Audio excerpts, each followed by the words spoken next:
আমাদের ব্রেস্টফিডিং নিয়ে যে ভিডিওগুলো শেয়ার করা হয়েছিল, ওখান থেকে আপনাদের কিছু প্রশ্ন পাওয়া গেছে। সে প্রশ্নগুলোর উত্তর আজকে আমি দেওয়ার চেষ্টা করব।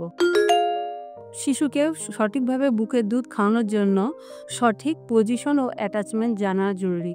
যখন একটা শিশু মায়ের স্কিন টু স্কিন কন্টাক্ট অথবা ত্বক টু ত্বক শিশু ও মায়ের লাগানো থাকবে, এতে করে বুকের দুধ তৈরি হয়। শিশু স্বাভাবিকভাবে বুকের দুধ খাওয়ার আগ্রহ জন্মায় এবং শিশু বুকের দুধ পায়। এক্ষেত্রে কেউ যদি সমস্যা মনে করেন, তাহলে একজন ব্রেস্টফিডিং কাউন্সিলরের পরামর্শ নিতে পারেন। হ্যাঁ, ব্রেস্টফিডিং মায়েরা সব ধরনের খাবার খেতে পারেন। এতে করে মা ও শিশুর কোনো সমস্যা হওয়ার সম্ভাবনা নেই।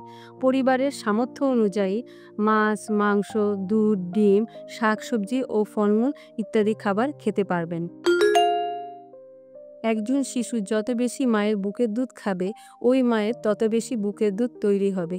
এজন্য সঠিক পজিশন অ্যান্ড অ্যাটাচমেন্টে শিশুকে বুকের দুধ খাওয়াতে হবে।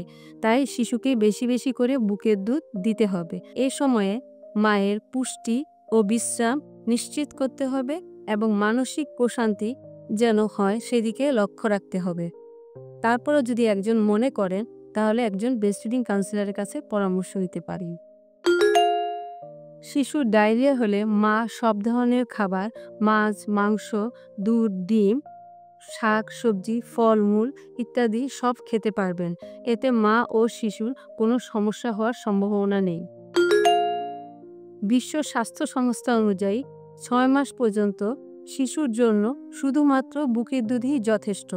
এক ফোঁটা পানিরও প্রয়োজন নেই। ৬ মাস মানে ১৮০ দিন পর শিশুকে মায়ের দুধের পাশাপাশি ঘরের তৈরি বাড়তি খাবার শুরু করতে হবে। প্রথমে এঙ্গোসমেন্ট রিলিফ বা চাকা ভাব দূর করার জন্য ঠান্ডা পানির সেক দিতে হবে। ধীরে ধীরে মিল্ক এক্সপ্রেস বা গালাতে হবে। শিশুকে বারে বারে বুকের দুধ খাওয়াতে হবে। মিল্ক এক্সপ্রেস বা গালানো দুধ পরবর্তীতে প্রয়োজনে শিশুকে খাওয়ানো যাবে।